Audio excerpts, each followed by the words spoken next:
People claim to remember past lives. I claim to remember a different, very different present life. You are free to believe me or to disbelieve, but please take my word on it that I am not joking. This is very serious, a matter of importance. We are living in a computer-programmed reality, and the only clue we have to it is when some variable is changed and some alteration in our reality occurs.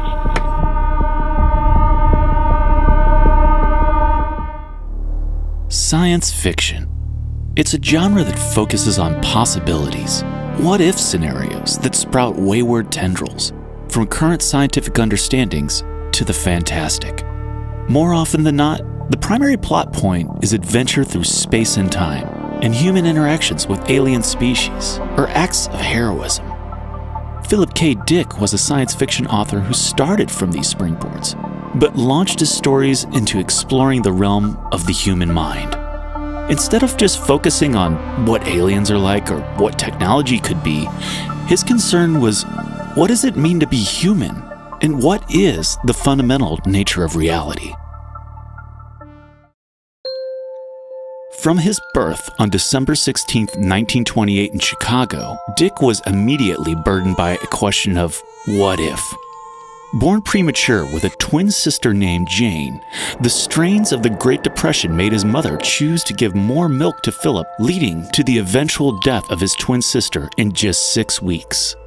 This left Dick with a feeling for the rest of his life that he was somehow responsible for the death of his twin sister, as if she should have lived and he should have died.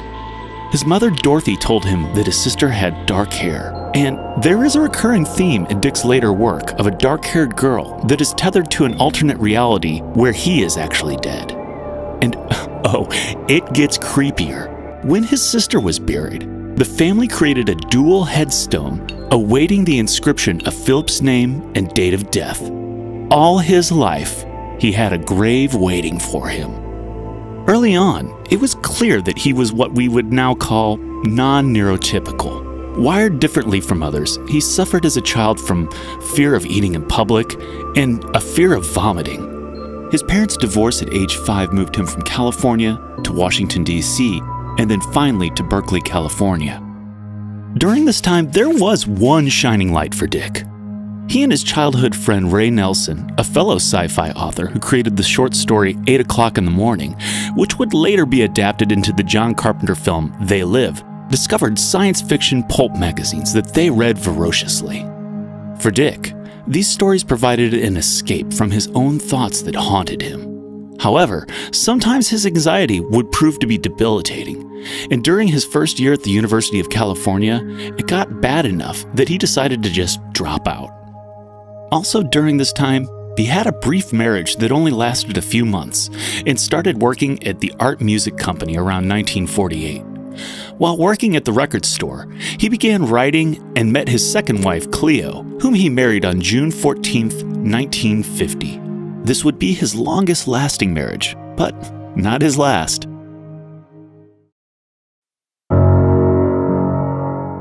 Living with Cleo off Francisco Street in Berkeley, Dick began his career as an author in 1951 with his first published story, Roog, about a sentient dog that is paranoid about garbage men stealing food. His other writing around this time would be inside the same science fiction pulp magazines he read as a child, publishing short stories such as The Cosmic Puppets and The Golden Man. Early on, Dick learned that if you want to be a rich man, writing isn't the profession for you. He and his wife Cleo struggled to make ends meet off of their meager earnings from his short stories. So much so, he recalled being unable to pay late fees on library books, and one time he was forced to even eat dog food to fight hunger. Well, now I can see why dogs lick their testicles. Because of this, well, his agent recommended that Dick start writing novels. In 1955, his first novel, Solar Lottery, was published. The novel described a televised game show called The Assassination Game, where the contestants must avoid being killed by a chosen assassin. As there was some early success with his first novel, Dick followed it up in 1956 with The Man Who Japed, a story set in the distant future after a nuclear war, and centers around a recurring theme in Dick's novels of a totalitarian government and characters who don't remember things that they've done or even why they've done them. 1956 also saw the publication of a short story, The Minority Report, which was adapted into a 2002 film starring Tom Cruise. This story is also of note because it is quintessential Dick, with an examination of the philosophical ramifications of a well-established trope of precognition. His last two novels in the 1950s were Eye in the Sky and Time Out of Joint. The first of the two features alternative universes and subjective realities, the bedrock for most of his plots, as well as a classic Are You the Dreamer or Are You the Dreamed, Dreamed by the Dreamer mind trip. Coupled with the idea of reality dissolving around oneself in the story in Time Out of Joint, it doesn't take an armchair psychologist to see how Dick drew from his own mental state and used it as a canvas to explore the deep philosophical questions about reality.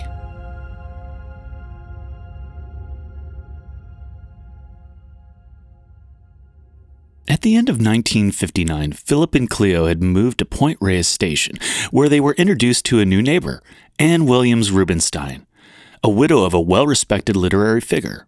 They hit it off, but perhaps a little too well for Cleo, as Dick fell in love, divorced Cleo, and married Anne on April Fool's Day, 1959. Attempting to settle into some middle-class fantasy, he wrote 9 to 5 and worked on non-science fiction novels about marital conflict, as present in his lone mainstream novel to ever be published, Confessions of a Crap Artist.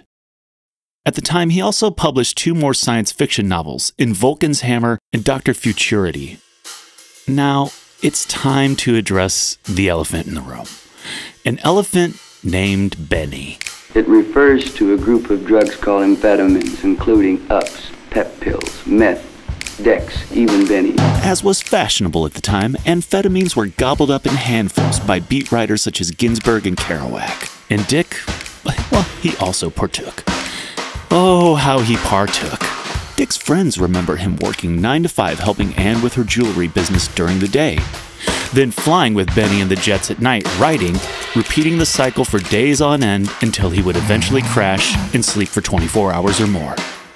Dick had later gone on record stating that every single one of his novels from 1955 until 1977's A Scanner Darkly had been written with the aid of Mother's Little Helpers. 1962 saw one of Dick's greatest achievements, The Man in the High Castle. Adapted for television in 2015, The Man in the High Castle centers around an alternate universe where the Axis powers win World War II and America is divided up by Nazi powers in the East and the Japanese Empire in the West. While the TV adaptation, which is quite good, focuses on the Cold War power struggle and the American insurgency, the novel is much more nuanced and explores the nature of reality, with the members of the Japanese elite collecting ancient American artifacts that they believe contain Wu, a spiritual force of reality as described in the I Ching. For his efforts, he won the Hugo Award for Best Novel that year. After The Man in the High Castle, Dick returned to some of his greatest hits. 1963's Game Players of Titan centers around a post-apocalyptic future. 1964's Penultimate Truth centers around a post-apocalyptic, well, you get the idea. One standout from this time is The Simulacra, which is one of Dick's first novels to explore the idea of what constitutes a real person. Throw in some imposter syndrome and a touch of World War III, and you have the beginnings of a seed that will grow into something much more interesting later. Around late 64 and heading into 65, things start to get hinky for Dick. A combination of pharmaceutical-grade speed and mental instability, a very common theme for these biographies, starts to produce some rather exotic flowers.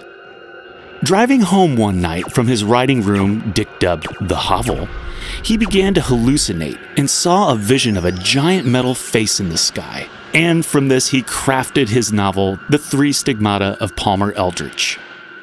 Describing the plot is tricky business, but here goes. It's the 21st century and the oceans on Earth are evaporating as global warming has kicked Earth's ass thoroughly. It's a balmy 180 degrees in New York, so mankind has headed to the other planets of the solar system to crack out a living. Life is pretty terrible for your average Joe, so they entertain themselves with perky Pat dolls and accessories. On the black market, there is a hallucinogenic drug named Candy that lets users get whisked away to an idealized version of Earth before it all became a ball of flaming hell. The protagonist meets up with Palmer Eldritch, the one with the metal eyes, who introduces him to a variant of the drug called Chew-Z, which pretty much makes you permanently insane with just a single use. Meanwhile, Palmer Eldritch makes copies of himself by turning everyone he touches into another Palmer Eldritch. You know, pretty run-of-the-mill, generic sci-fi stuff.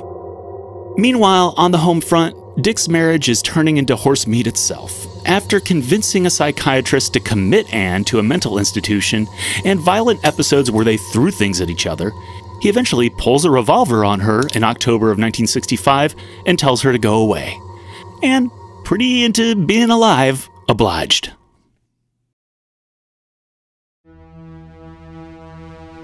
No one would ever accuse Dick of being slow on the rebound, and true to form, in July 1966, he married 19-year-old Nancy Hackett, who had just been discharged from a mental hospital, and ready to offer some stability to the spiraling benzodrine-laced life Dick was living. Outside of the obvious chaos in his real life, this was also his golden era of productivity, cranking out novels through the summer of love. Between these novels was a short story of note, We Can Remember It For You Wholesale, which would be adapted to the 1990 blockbuster Total Recall, featuring the future governor of California, because this world is a cuckoo clock. Novels such as The Unteleported Man and The Zap Gun were published during this time, as well as The Counterclock World, where time moves in reverse and the dead rise from the grave. Also of note was Now Wait for Last Year, that centers around a hallucinogenic and addictive drug that ends on a curious note of a sentient taxi cab giving a man more human advice about staying with his catatonic wife than humans would. At the end of the 1960s, Dick had back-to-back highly influential novels published. The first, Do Androids Dream of Electric Sheep, would be adapted into 1982's Blade Runner. It's a story where androids that were created to be nearly identical to humans can only be detected because they lack empathy. He touches upon these topics earlier, but what makes this unique is that he really drives home the point that what makes a human human is their ability to feel and care for others. I mean, you're not helping. Why is that, Leon? The second, 1969's Yupik, was not adapted to film, as its surrealist plot probably wouldn't translate all that well to Hollywood. As the 60s came to a close, Dick was descending deeper and deeper into amphetamine addiction. While he finished novels that would be published in 1970, such as Dr. Blood Money, about a post-apocalyptic future, the I Ching-influenced Maze of Death, and Our Friends from Frolics 8, it was time for another marriage to come to an abrupt end for Dick. Once 1970 had hit, Dick had developed a bad case of writer's block. He started becoming involved in some unsavory characters. And by 1971, Nancy had divorced Dick, and his house had become somewhat of a crash pad for speed freaks and a den of drugs and dealers.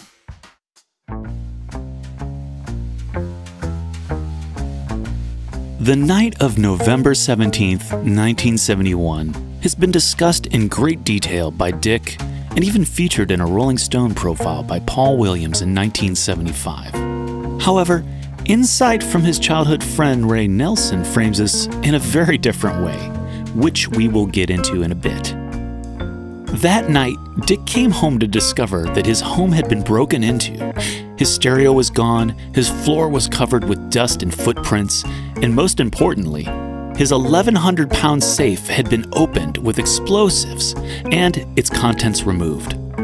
Now, in the Rolling Stone article and subsequent interviews, Dick spun theories worthy of one of his novels about the break-in, claiming that he believed it was the government counter-intel pro-operatives, or the Black Panthers, or neo-Nazis, or, best of all, maybe even himself, and he didn't remember doing it.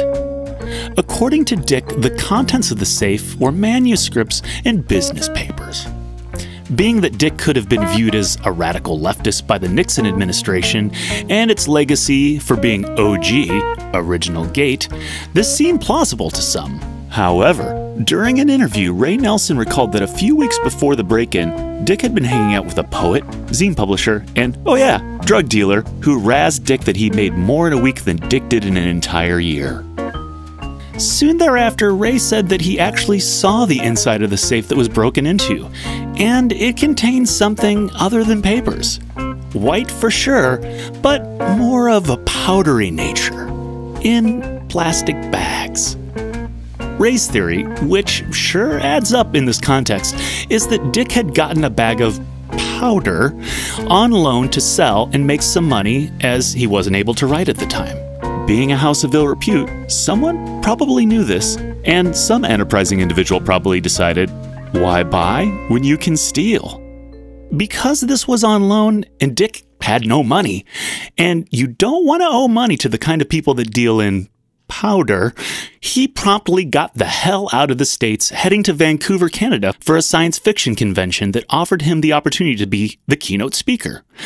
After the convention, he attempted to stay in Canada and away from the people he owed money to by crashing at movie critic Michael Walsh's house. However, Dick's tweaked out state proved too much, and Michael kicked him out about after a week. Being between women never lasted long, and Dick fell in love with another dark-haired girl named Janice. However, his charms did not win out, and after being rejected, he attempted suicide by taking an overdose of 700 milligrams of potassium bromide. But at the last minute, he changed his mind and called for help. At this stage, out of options, not able to return back to California, and obviously strung out, Dick checked himself into a heroin rehab clinic called Excalibur. Now, he didn't have a problem with heroin, but he did have a problem and knew how to act the part. One benefit of this for his health was this was probably the time he finally dried out from years of amphetamine abuse and was able to head back to California to begin work on his first ever novel written sober. While his 1973 novel Flow My Tears, the Policeman said was published, and he met and married his fifth and final wife, Tessa, after having gotten her pregnant with his third child and first son, Christopher. You keeping up with all this? Because, strap in, it's about to get weirder. Before we get into the pink beam, the stage must be set. It's important to understand that Dick, while most likely not taking amphetamines anymore by 1974, at least according to him, was still staying up for days writing A Scanner Darkly and on a distinctly hippy-dippy orthomolecular vitamin program with massive vitamin B shots. He also had just been pumped full of sodium pentothal following the extraction of an impacted wisdom tooth. You know, truth serum. Hang in there, Governor. Waiting at home for a delivery driver to drop off his pain medication, he sat in the state of Weirdsville. The doorbell rang. He opened the door, and well, he stopped writing novels and became the novel. That beam of light, all those colors and lighted sections of different colors. You can see four dimensions spatially. It's in me, it's probably in other people. Some other people must be conscious of it. It's probably motivating a lot of people without their knowing it, like in sleep, you know. They say, I just had the strangest dream. I think I'll move to Cleveland. Dreamed about Cleveland. I think I'll move there. After this event, he had a period between February and March of 1974, which he dubbed 2374. During this time, he experienced intense hallucinations or visions that he called the loss of forgetfulness.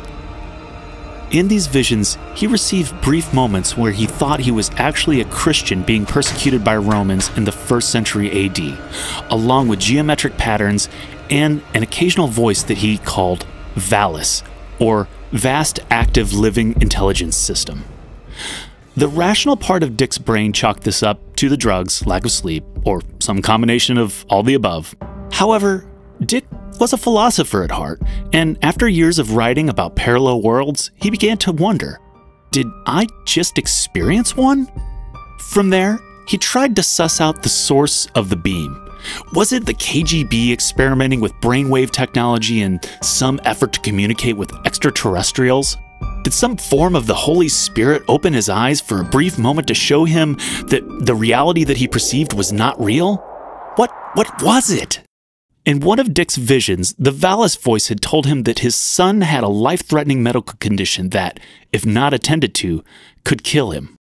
After their pediatrician initially dismissed this, Tessa and Philip took Christopher to a specialist, where it was discovered that he had a dangerous hernia that, if not operated on, would have killed him.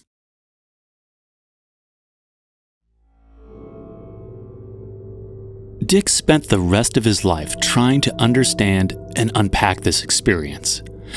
His first step was to keep a journal of the theories that he called exegesis, a sprawling 8,000-page document that explored all the possibilities of the pink bean, Valis, and the 2374 visions. Although this was never intended to be published, an edited version was released after his death, and boy, is it something else. His theories within were that Richard Nixon was the current emperor of the Roman Empire, which had never ended, and that reality is a computer-generated projection. Whoa! These experiences also had the unfortunate consequence of erratic behavior that led to his divorce from Tessa in early 1977. The world was wholly unaware of this event and his belief in the gravity of this experience. But on September 24th, 1977, at a conference in France, he had the opportunity to speak. The title of my address is, "If You Find This World Bad, You Should See Some of the Others." Does any one of us remember in any dim fashion a worse Earth circa 1977 than this? I have. In late February of 1974, I was given sodium pentothal for the extraction of impacted wisdom teeth. Later that day, back home again, but still deeply under the influence of the sodium pentothal, I had a short, acute flash of recovered memory. His girlfriend at the time, Joan Simpson, was in the crowd, and she, well, I guess mortified is the word. While this event is a historic landmark in the life of Philip K. Dick, he had one more great novel to publish in 1977's A Scanner Darkly. Adapted to film in 2006, the novel draws heavily on Dick's experiences in 1971 living in a house with drug addicts, the purported story that he might have broken into his own house and not remembered it, and his stint in rehab. On the heels of this success, Dick had also finally begun to see interest in his books materialize into film options, bringing him some financial stability and notoriety. At the beginning of the 1980s, after working on the exegesis for half a decade, Dick had drawn out multiple novels from this experience under the Valis trilogy, including Divine Invasion, The Transmigration of Timothy Archer, and The Unfinished Owl of Daylight.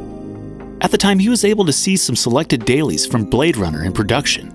While Dick was reportedly unhappy with the Hollywoodization of the plot, he was very impressed with the visuals. At the precipice of success, right before a trip to Amsterdam, he called his therapist complaining that his sight was failing. He thought that it might be a psychological issue, as most things in his life were, and ignored the advice of therapist Barry Spatz to go to a doctor. Instead, he was found unconscious in his apartment on February 17, 1982. Doctors estimated that he had a stroke 12 hours before being found and was in a coma. He had a subsequent stroke a week later and was disconnected from life support at the Western Medical Center. His father took his remains to the Riverside Cemetery in Fort Morgan, Colorado, where he was buried next to his twin sister that never had a chance to live. His fate finally fulfilled, his tombstone finally inscribed.